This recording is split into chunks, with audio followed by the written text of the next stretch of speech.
Bueno, buenos días, compañeritos. Espero que hayan amanecido bien, hayan descansado bien. El día de hoy vamos a hablar sobre la disnea. Bueno, les voy a dar yo un poquito de disnea y de tos, y mi querida compañera y amiga Sami les va a dar de hipoxia y de hipercapnia, que tienen mucha relación en este caso con disnea. En todas las bibliografías que se han encontrado o en todos los libros hemos visto que a la disnea más que nada la definen como un síntoma que solo va a poder decirnos el paciente. Realmente nosotros no lo vamos a poder valorar o no hay un parámetro, por así decirlo, de cómo medir la disnea. Nos vamos a basar prácticamente en todo lo que nos diga el paciente. Lo que sí vamos a poder hacer, nosotros sí vamos a poder valorar los signos que presenta la disnea, que en este caso son los signos de trabajo respiratorio, que vamos a encontrar a la taquipnea, la participación de los músculos accesorios y las retracciones intercostales. Una definición, que nos da la American Thoracic Society es que la disnea es una experiencia subjetiva de incomodidad respiratoria que consiste en sensaciones cualitativamente distintivas cuya intensidad es variable. Tal experiencia se debe a interacciones entre múltiples factores fisiológicos, psicológicos, sociales y ambientales y pueden producir respuestas fisiológicas y conductuales secundarias. Okay. Dentro de la fisiopatología, lo que pude encontrar relevante en esto es que la disnea puede surgir en diversas vías. Entre ellas, las que más se enfocan son las vías de señalización aferente y las vías de señalización eferente. Las vías de señalización eferente se van a encargar de enviar el estímulo al sistema nervioso central, mientras que las eferentes van a enviar del sistema nervioso central, va a enviar hacia los músculos respiratorios. Dentro de las señales aferentes, vamos a encontrar aquí, hay dos tipos de receptores importantes en las señales aferentes. Quimiorreceptores, como su nombre lo indica, estos quimiorreceptores se van a activar por cambios, valga la redundancia, químicos en el organismo, mientras que los otros, que son los mecanorreceptores o varoreceptores, se van a estimular más que nada, mecanorreceptores se van a estimular más que nada por un aumento de la carga o un aumento en la resistencia respiratoria. Dentro de los quimiorreceptores vamos a encontrar de dos tipos, que van a ser los periféricos, que van a ser los quimiorreceptores carotídeos, y los quimiorreceptores del arco aórtico, y los centrales, que lo vamos a encontrar en el bulbo raquídeo. Estos van a estar estimulados o se van a activar por una situación de hipoxemia, de hipercapnia y de acidosis. Van a enviar la respuesta al tronco encefálico y a la corteza, que después, posteriormente, va a enviar señales eferentes que van a, van a hacer que actúen los músculos respiratorios. Los otros, los mecanorreceptores, que son los más que están guiados por un aumento en la carga o un aumento de la resistencia, vamos a encontrar que se encuentran a nivel pulmonar. Aquí a nivel pulmonar vamos a tener tres tipos de receptores, que van a ser los receptores de distensión, los receptores de irritación y los receptores J del intersticio, que estos más que nada van a ser sensibles a la distensión y a las congestiones de los vasos, congestión vascular. Y en la pared torácica van a estar meramente los receptores de distensión. Aquí el problema que radicaba dentro de la fisiopatología de la disnea es que iba a haber una discordancia entre la señalización de ambas señales, o sea, se le llamaba discordancia eferente-reaferente. O sea, mientras quiere actuar la aferente actúa la eferente y después otra vez la aferente vuelve a hacer sus caos y otra vez la eferente trata de compensar a la aferente, pero no hay un orden en sí. Dentro de la clasificación, hay dos clasificaciones que podemos utilizar. Está la que ya conocemos de NIHA, que la divide en 4 tipos de grados, que es el grado 1, cuando son esfuerzos grandes o esfuerzos mayores a los habituales. Que por ejemplo nosotros, ¿verdad? Que somos unas personas ahorita sedentarias, queremos correr aquí un maratón, pues obviamente no, ¿verdad? Vamos a tener una dificultad respiratoria, vamos a tener disnea. El grado 2 ya va a ser un esfuerzo frente a moderados, un esfuerzo moderado o habitual. Ya aquí lo que a mí me dificulta va a ser al caminar, ya me estoy cansando, me falta el aire, o subir alguna escalera, que eso ya no en cuestiones patológicas, ¿verdad? Pero sí lo podemos ver de los que, por ejemplo, venimos de una zona que está a nivel del mar, llegamos a una zona con mayor altitud, entonces sí, ¿verdad? Te cansas, te sientes sofocado al subir un par de escaleras porque pues no estás acostumbrado a la altura. Dentro del grado 3, bueno, ya encontramos que la disnea se va a presentar en esfuerzos leves o menos habituales, que aquí ya va a ser muy común, o el paciente lo va a referir que cuando se está poniendo su pantalón, que cuando está comiendo se tiene que parar para poder respirar, que cuando se baña se cansa mucho. Y el grado 4, pues prácticamente el paciente está en reposo y ya tiene un cuadro de disnea. Otra clasificación que es un poquito más sencilla para explicar a los pacientes es la clasificación dada por una modificación del una modificación en la escala del consenso de disnea, que la divide en 5 grados, o sea, son realmente 5 grados, pero van del 0 al 4. El grado 0, aquí no hay ningún problema de disnea, ya al menos de que el paciente realice un esfuerzo extenuante, obviamente, ¿verdad? Si queremos correr un maratón, pues vamos a tener un cuadro de disnea. El grado 1, aquí ya lo va a referir, o lo vamos a referir cuando camina a nivel del suelo, se cansa, ¿verdad? O sube una pequeña pendiente. El grado 2 ya es cuando camina más lento, o sea, ya tiene una dificultad cuando camina mucho más lento que las personas que son de edad similar. En el grado 3, el paciente se tiene que sentar o tiene que descansar después de caminar 100 metros. Y en el grado 4, perdón, ya el paciente presenta una disnea que lo imposibilita para salir de su domicilio o para realizar sus actividades cotidianas. Dentro de las causas de disnea vamos a clasificarlas en 5 grupos. En el primer grupo vamos a encontrar un aumento de los requerimientos ventilatorios. Aquí vamos a encontrar que van a ser pacientitos que tienen, por ejemplo, los normales, ¿verdad? Un ejercicio intenso en atletas y moderado en sedentarios. Cuando el paciente cursa con anemia, hipoxemia o hipercapnia, como lo vamos a ver ahorita con Sami, un estado acidótico o una embolia pulmonar. Dentro del grupo del aumento de esfuerzo necesario para superar la resistencia de la vía aérea, como tu nombre lo está indicando, hay algo que me está obstruyendo, mi mecanismo respiratorio. Tenemos el asma bronquial, que es reversible, el EPOC, la fibrosis quística y en este caso también una obstrucción por cuerpo extraño.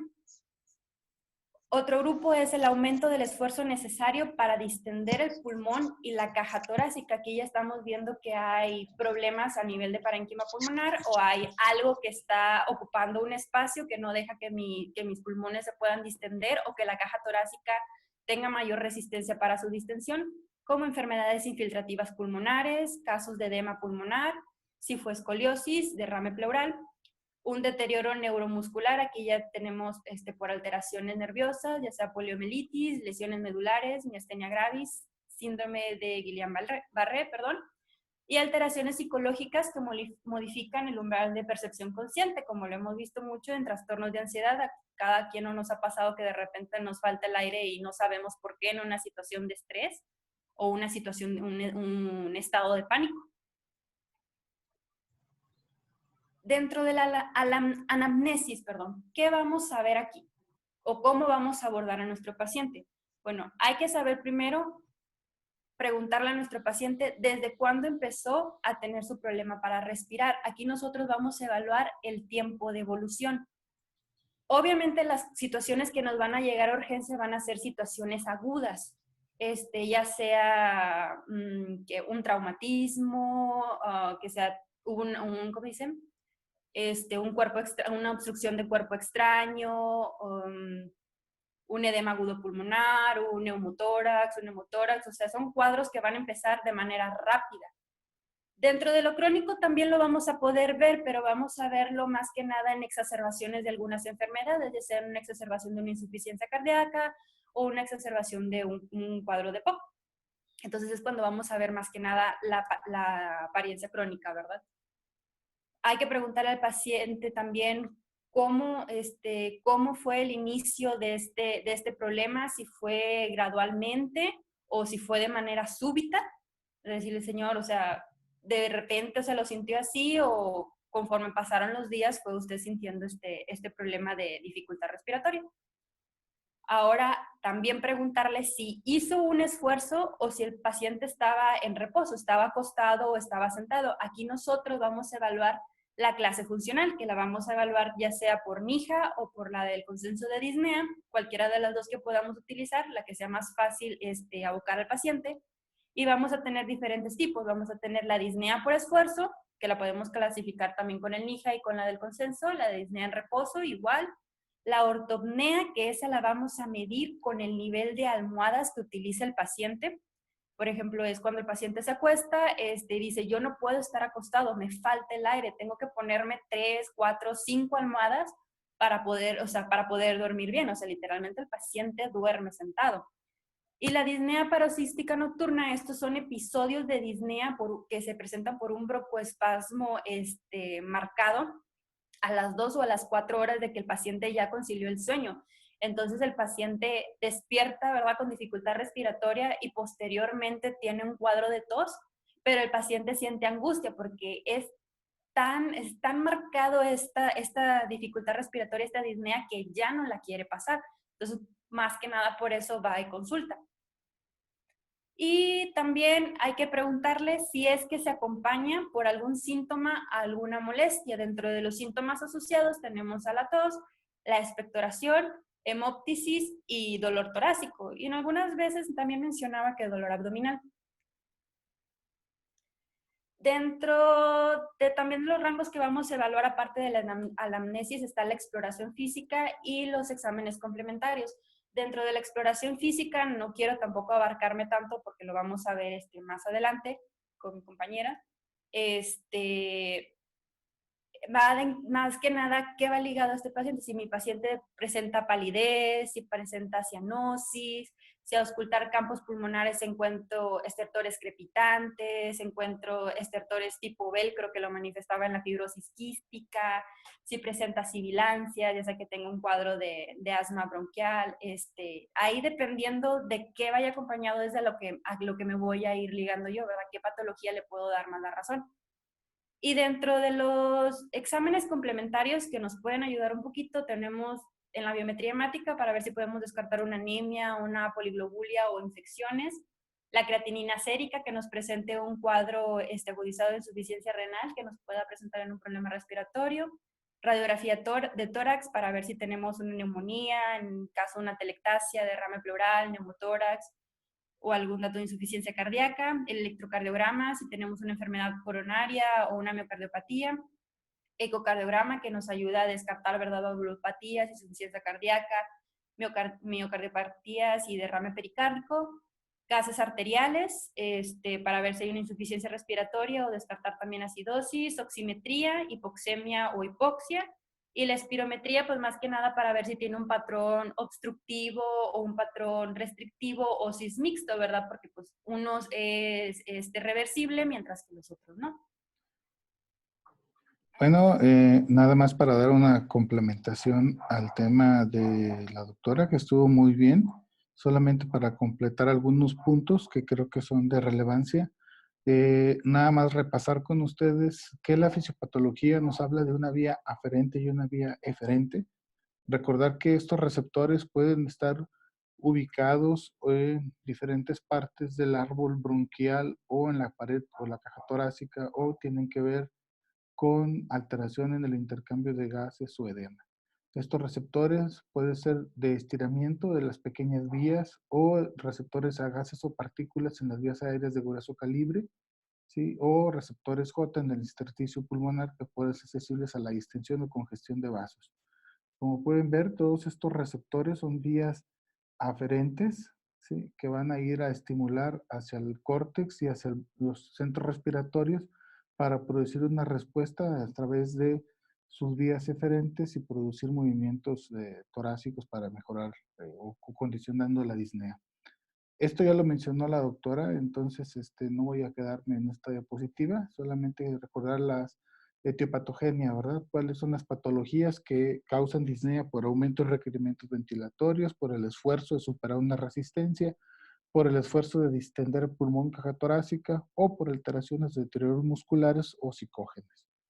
Importante nada más para conocer la clasificación de la disnea, la podemos clasificar de dos maneras principalmente. Una de ellas es por su presentación, ya sea aguda o crónica. Recordar que la presentación aguda es aquella que se presenta o se genera en minutos u horas y regularmente la vamos a ver en patologías como tromboembolia pulmonar, el edema agudo pulmonar, neumotórax, traumatismos torácicos, ansiedad, el asma bronquial.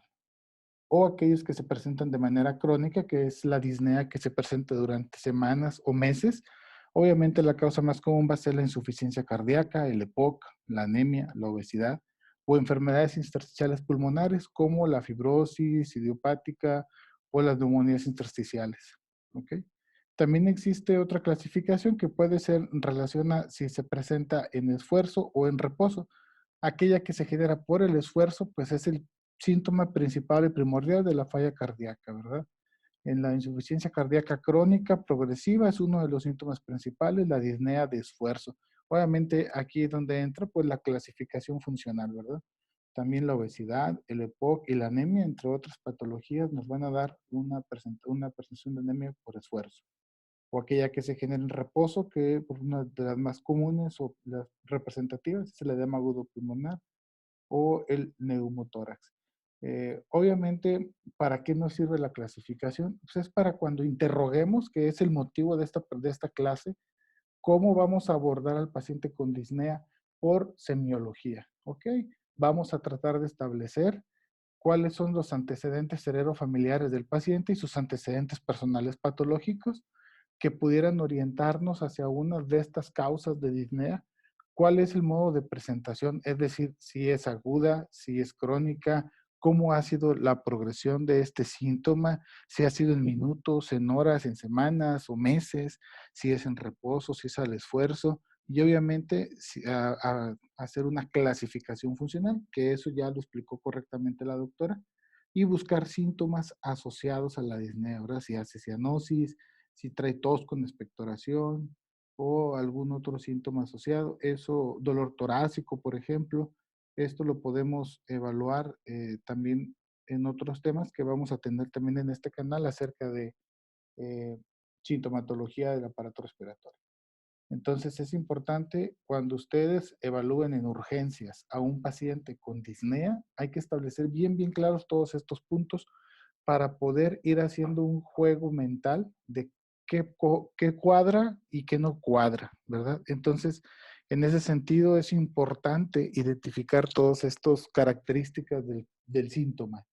Nada más algunas pequeñas definiciones que quiero recalcar para dar fin al tema, que es la ortopnea, que es aquella disnea que ocurre a pocos minutos de que el paciente se acuesta, es decir, al estar de una posición vertical, cambiar hacia una posición horizontal, eso le va a producir disnea. Y eso es antes de que el paciente aún estando despierto, y esto ocurre en minutos, y se debe a un fracaso completo de los mecanismos de Frank Starling en relación al desplazamiento de todo el retorno venoso hacia cavidades cardíacas, lo que genera pues una falta de compensación en relación a los mecanismos respiratorios y el paciente va a tener que sentarse porque no va a poder tolerar la disnea.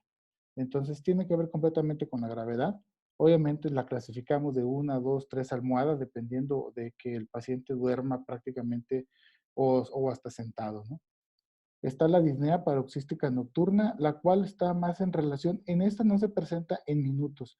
También tiene que ver con la posición de estar vertical hacia horizontal, pero esta se presenta de una hora o más después de que el paciente está dormido.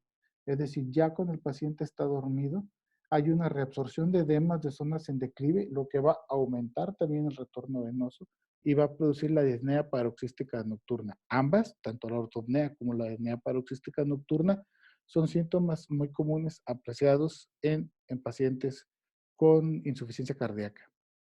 Quiero también mencionar que estos dos síntomas se pueden presentar en otras situaciones como en el EPOC, pero en ese sentido, digo, en esta patología no tendría que ver con gravedad o edema.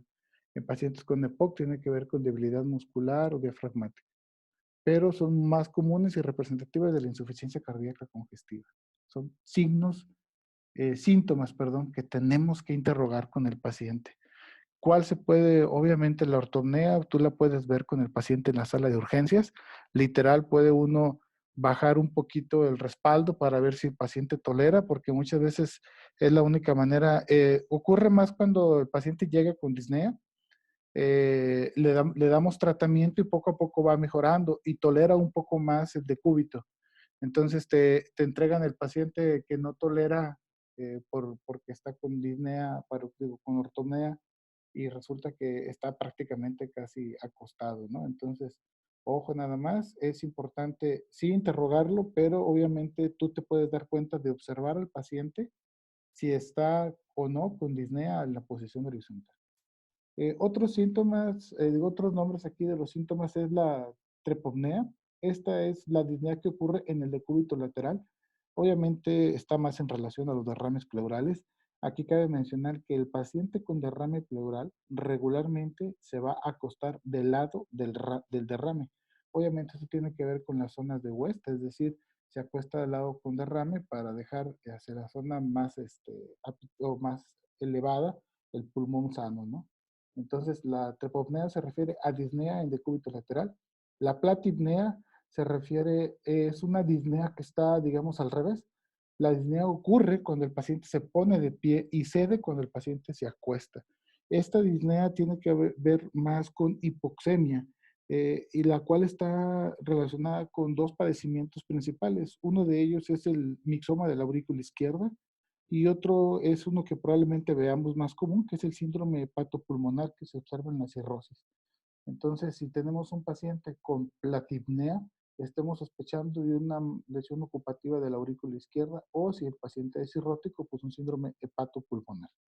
Y la vendopnea, que es uno de los síntomas más nuevos ahí que se han descrito para la insuficiencia cardíaca, en un principio se relacionó con mayor aumento en la mortalidad de estos pacientes, pero otros estudios han descartado esto. Sin embargo, el síntoma se debe o se refiere a la disnea que se presenta en el paciente que se inclina hacia adelante. Vamos a decir, cuando cualquiera de nosotros se inclina hacia adelante para abrocharse los zapatos y presenta después de 15 minutos en la posición disnea. Eso se llama vendopnea, ¿sí? Obviamente no es exclusiva de la insuficiencia cardíaca, en pacientes con obesidad también se puede presentar. Bueno, eso concluiría el tema en relación a disnea. Vamos a dejar más videos aquí para que puedan ustedes analizar los diferentes síntomas y signos en el paciente con patología respiratoria. Vamos a tener videos para que puedan repasar semiología. Gracias, no olviden suscribirse y dar like y todas estas cosas de YouTube.